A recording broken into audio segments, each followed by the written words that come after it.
All right, these are the 10 things that you must have before you start creating a new WordPress website.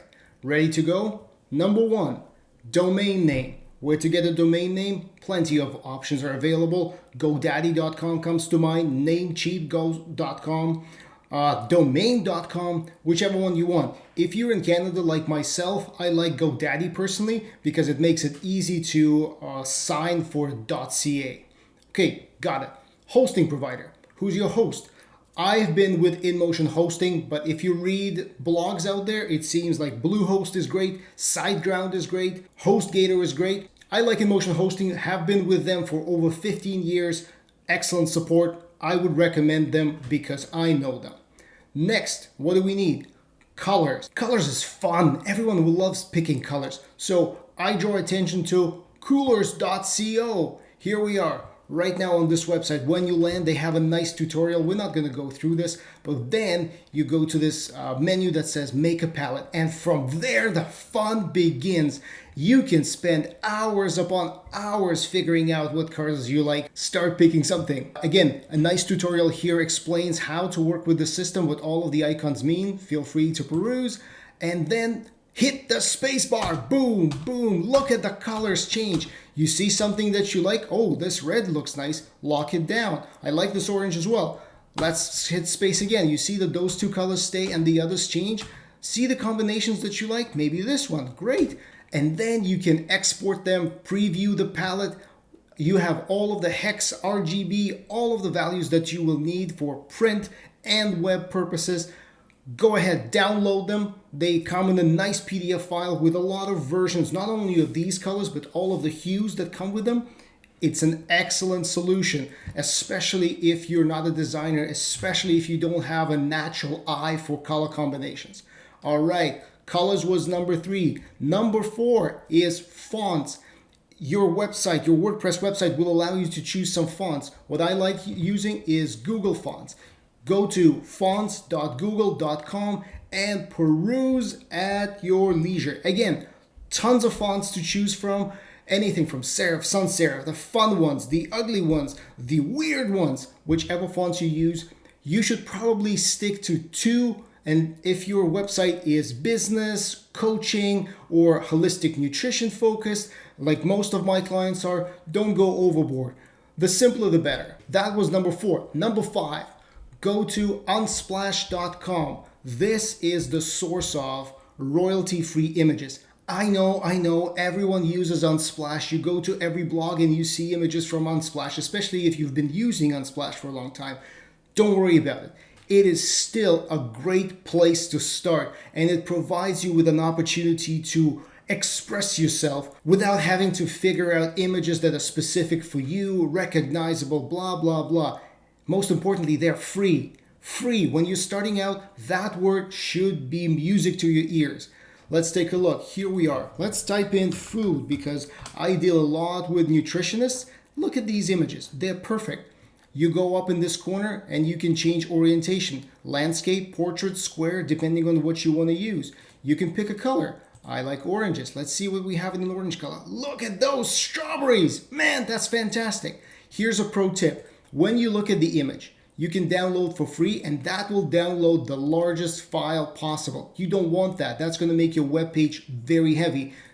Go into the drop down and either select the small, or if you're using it as a banner image that's supposed to stretch across your whole page, pick the medium size. That should be good enough. It's not going to be too heavy. Of course, you can do more compression, but this video is not about that. So just make a note. Small, medium is what you're looking for. Excellent. Also, when you download, there is an option to pick out the name and the link of the person who took the photograph.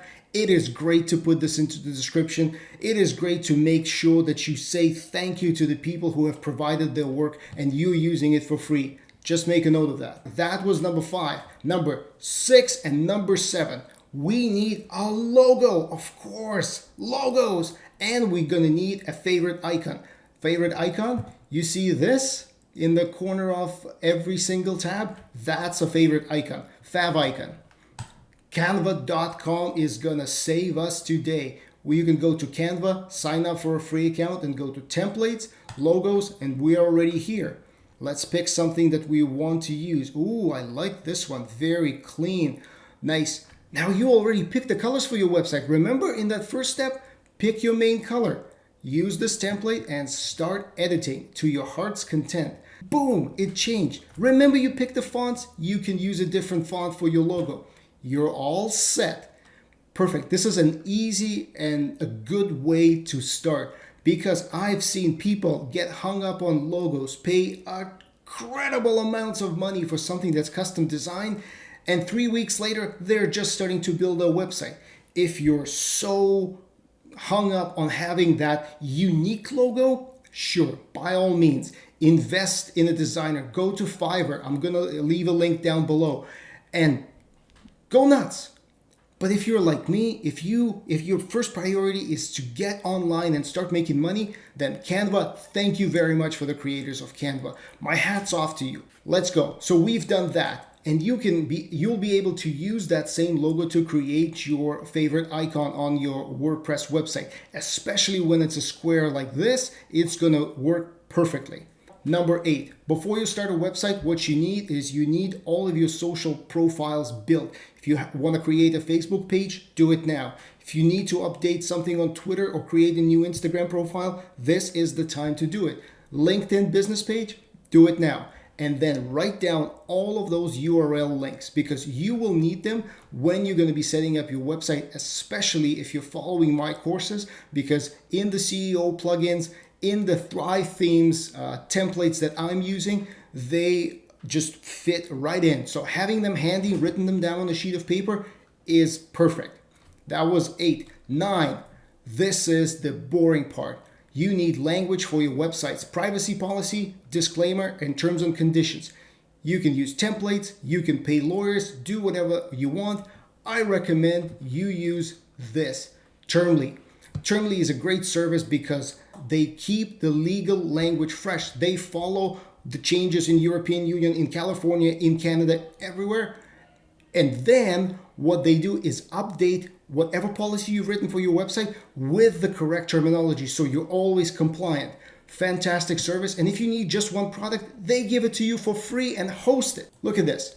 You have privacy policy generator, terms and conditions generate, disclaimer, return policy, cookie consent management, anything you want. And when you go to the pricing, you see that $0 a month for startups in development phase. Just one legal policy, but hey, this is free. So, and $10 a month to stay compliant is perfect, especially if you're going to grow fast. Especially, I expect you to become awesome. You want to be on the right side of the law in terms of privacy. Again, all of the links are below this video, and they are affiliate links. Hey, I want to make some money too, but you will never pay more.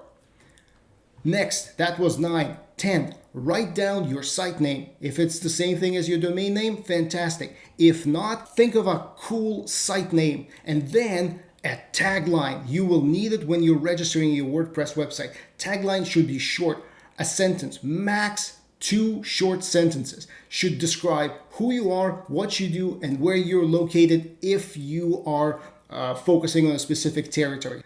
Okay, those are the 10 things that you need before you launch and start setting up your WordPress website. If you have these 10 things, then your setup is going to take an hour max.